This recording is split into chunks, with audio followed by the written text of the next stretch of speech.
அஸ்ஸலாமு அலைக்கும் வரஹ்மத்துல்லாஹி வபரகாத்துஹ். அல்லாஹ் நேசிக்கிறான். அல்லாஹ் யாரை நேசிக்கிறான்? அல்லாஹுடைய தூதர் ஸல்லல்லாஹு அலைஹி வஸல்லம் சொன்னார்கள், பலமில்லாத, இந்த செய்தியை கேளுங்கள், உங்களுடைய உள்ளம் உறுதிப்படும். பலமில்லாத இறை நம்பிக்கையாளனை விட பலமுள்ள இறை நம்பிக்கையாளன் அல்லாஹ்விடத்திலே நேசத்திற்குரியவன். உடலாலும் சிந்தனையாலும் செயலாலும் பலமற்று வாழக்கூடிய ஒரு இறை நம்பிக்கையாளனை விட பலமுள்ள இறை நம்பிக்கையாளன் அல்லாஹ்விடத்திலே விருப்பத்திற்குரியவன். ஆனால் இருவரிடத்திலும் நலவுகள் உள்ளது. அல்லாஹுடைய தூதர் மேலும் சொன்னார்கள், ஏதாவது உலக காரியத்தில் நலவை நீங்கள் கண்டு அதை நீங்கள் பேராதரவோடு விரும்பினால் அதை தேடுங்கள் அல்லாஹ்விடத்தில். அதற்காக அல்லாஹ்விடத்திலே உதவி தேடுங்கள். ஒருபோதும் அந்த விஷயத்தில் நீங்கள் சோர்ந்து விடாதீர்கள். மேலும் சொன்னார்கள், ஏதாவது ஒன்று உலக வாழ்வில் உங்களை கடந்தால், நடந்தால், இதால் நடந்தது, அதால் நடந்தது, இதனால் நடந்தது, அதால் நடந்தது என்றெல்லாம் கூறிக்கொள்ளாதீர்கள். ஏதாவது உலக வாழ்வில் நடந்து விட்டால் அல்லாஹுடைய தூதருடைய இந்த மந்திர சொல்லை மனதில் வையுங்கள். ஏதாவது உங்களுடைய வாழ்வில் நடந்தால் சொல்லுங்கள், கத்தர் அல்லாஹு வமா ஷாஅ ஃபஅல். அல்லாஹுடைய நாட்டத்தை கொண்டு மட்டும்தான் நடந்திருக்கிறது என்று, அல்லாஹ் நாடியது நடந்திருக்கிறது என்று. ஒருபோதும் உங்களுடைய சிந்தனையில் ஷைத்தான் இந்த வாசலை திறப்பதற்கு நீங்கள் காரணமாகி விடாதீர்கள் என்று அல்லாஹுடைய தூதர் ஸல்லல்லாஹு அலைஹி வஸல்லம் அவர்கள் சொன்னார்கள். இந்த ஹதீஸை எப்படி இந்த நேரத்தில் விவரிப்பது? சுருக்கமாக சொல்கிறேன்.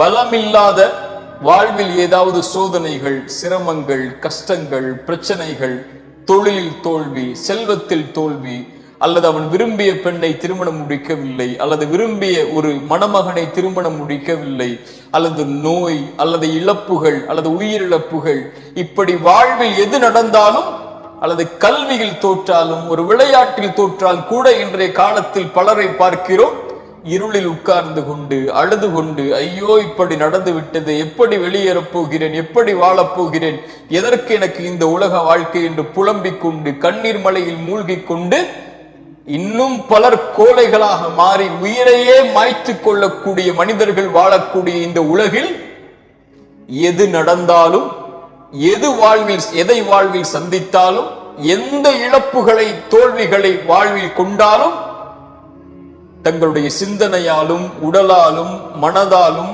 எண்ணத்தாலும், செயலாலும் உறுதியோடு முன்னேறக்கூடிய இறை நம்பிக்கையாளர்களை அல்லாஹ் நேசிக்கிறார். சுப்ஹானல்லாஹ். தங்களுடைய வாழ்வில் அவர்கள் எதையும் பார்ப்பார்கள். நோயை பார்ப்பார்கள், செல்வத்தின் இழப்பை பார்ப்பார்கள், விரும்பியது நடக்காததை பார்ப்பார்கள், தொழிலில் தோல்வியை பார்ப்பார்கள். ஆனால் அவர்களுடைய வாழ்வு முழுவதும் அல்லாஹுடைய நாட்டத்தை கொண்டு மட்டும்தான் இது நடக்கிறது. நான் இறை நம்பிக்கையாளன், நான் கவலை கொள்ளக்கூடாது. குர்ஆன் சொல்லுகிறது, இறை நம்பிக்கையாளன் ஒருபோதும் கவலை கொள்ள மாட்டான். கவலை ஷைத்தானுடையது. கவலையை கொண்டு ஷைத்தான் உள்ளத்தை உடைப்பான், அல்லாஹ்வை விட்டு அவனை தூரமாக்குவான். கவலை கொள்ள மாட்டான் இறை நம்பிக்கையாளன். பயம் கொள்ள மாட்டான். உலகமே அவனுக்கு எதிராக ஒன்று சேர்ந்திருந்தாலும் ஹஸ்புனல்லாஹ், அல்லாஹ் ஒருவன் போதுமானவன் என்று அவன் சொல்லுவான். கவலை கொள்ள மாட்டான், பயம் கொள்ள மாட்டான். அவனுக்கு குர்ஆன் சொல்லக்கூடிய செய்தியை மனதில் வைத்திருப்பான். கவலை கொள்ளாது, பயம் கொள்ளாது. அன்துமுல் அலௌன இன் குன்தும் முஃமினீன், நீங்கள் தான் உயர்ந்தவர்கள் முஃமின்களாக வாழ்ந்தால். எதிலும், இந்த உலக காரியத்திலும், தொழிலிலா நீங்கள் தான் உயர்ந்தவர்கள். இறை நம்பிக்கையாளராக இருந்து அல்லாஹ் அனுமதித்த வழியில் உங்களுடைய செல்வத்தை சேகரிப்பதற்கு நீங்கள் முன்னேறினால், இந்த உலகத்தில் இருக்கக்கூடிய எல்லோர்களையும் செல்வத்திலும் நீங்கள் முந்தலாம். உங்களுடைய முயற்சியை நீங்கள் அதில் வைத்திருந்தால், முஃமின்களாக வாழ்ந்தால். விளையாட்டிலா, தொழிலிலா, கல்வியிலா, அல்லது இந்த உலகத்துடைய எந்த காரியத்திலும் அடுக்கிக் கொண்டே போகுங்கள். நீங்கள் முன்னால் வந்தால்தான் நீங்கள் இறை நம்பிக்கையாளர்கள். ஏன்? நீங்கள் உறுதியோடு அல்லாஹுடைய நம்பிக்கையை உள்ளத்தில் வைத்திருப்பவர்கள். எல்லோர்களை விடவும் நீங்கள் மேன்மையானவர்கள். உங்கள் சமூகத்தில் வாழக்கூடிய மக்களில் யாரை நீங்கள் அருகில் வைத்திருந்தாலும் நீங்கள் தான் உயர்ந்தவர்களாக இருக்க வேண்டும். அதில் ஏன்? இறை நம்பிக்கையாளன் பலமுள்ளவனாக இருந்தால்தான் அல்லாஹ் அவரை நேசிக்கிறார் என்று அல்லாஹுடைய தூதர் ஸல்லல்லாஹு அலைஹி வஸல்லம் அவர்கள் சொன்னார்கள். வாழ்வில் எதை சந்தித்தாலும், அது இனிமையோடு இருந்தாலும், கவலையோடு இருந்தாலும், நோயோடு இருந்தாலும், சுகத்தோடு இருந்தாலும், தோல்வியோடு இருந்தாலும் வெற்றியோடு இருந்தாலும் அல்லது தோல்விகளையே வாழ்வில் கண்டு கொண்டிருந்தாலும் வாழ்வு முழுவதும் இருளானாலும் பிரச்சனைகளால் வாழ்வு இனிமேல் வெளியேறுவதற்கு வழி தெரியாத அளவிற்கு மூடப்பட்டாலும் உயிர் மூச்சு அடுத்த நிமிடத்தில் உங்களோடு இருந்தால் அல்லாஹ் உங்களுக்கு இன்னும் வாய்ப்பை கொடுத்திருக்கிறான். முன்னேறுங்கள். எதையும் வாழ்வில் ஜெயித்து விடலாம். நான் உங்களை உள்ளத்தால் தட்டி எழுப்புவதற்குள்ள வார்த்தைகளை நான் சொல்லவில்லை. அல்லாஹ் குர்ஆனிலே சொல்லுகிறான், ஒருவன் முயற்சி செய்தால் அந்த முயற்சியுடைய பலனை பெற்றே தீருவான்.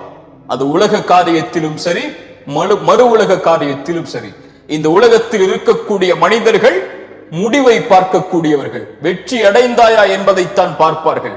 அது ஒரு முஃமினுடைய இலக்கல்ல. ஒரு முஃமினுடைய இலக்கு எல்லா காரியத்திலும் முயற்சி மட்டும்தான். எல்லா காரியத்திலும் முழு மூச்சோடு உடலை தயார்படுத்துவதாக இருந்தாலும், உள்ளத்தை தயார்படுத்துவதாக இருந்தாலும், தன் குடும்பத்தை தயார்படுத்துவதாக இருந்தாலும், தன் செல்வத்தை தயார்படுத்துவதாக இருந்தாலும், தன்னுடைய சமூக அந்தஸ்தை உயர்த்துவதாக இருந்தாலும், ஈமானுடைய காரியங்களிலும் மறு உலக காரியங்களிலும் உலகத்தில் யார் அவர்களோடு வாழ்ந்தாலும் அதில் 10ல் 1 அவன் ஒருபோதும் வாழ்ந்து மடிய மாட்டான்.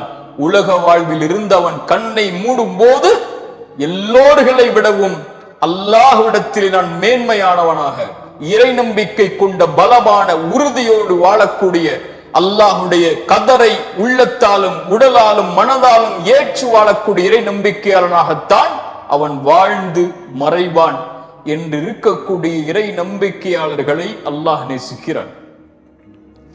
சுப்ஹானல்லாஹ். இந்த செய்தியை விவரித்துக் கொண்டே போகலாம். அல்லாஹ் எங்களுடைய உள்ளத்தை உறுதிப்படுத்தட்டும். இப்படி பலமோடு வாழக்கூடிய இறை நம்பிக்கையாளர்களாக அல்லாஹ் எம்மை ஆக்கட்டும். மன உறுதியோடு உடலாலும் உள்ளத்தாலும் செயலாலும் சிந்தனைகளாலும் எண்ணத்தாலும் வாழக்கூடிய இறை நம்பிக்கையாளர்களை அல்லாஹ் நேசிக்கிறான், பலமில்லாத இறை நம்பிக்கையாளர்களை விட. அஸ்ஸலாமு அலைக்கும் வரஹ்மத்துல்லாஹி வபரகாத்துஹு.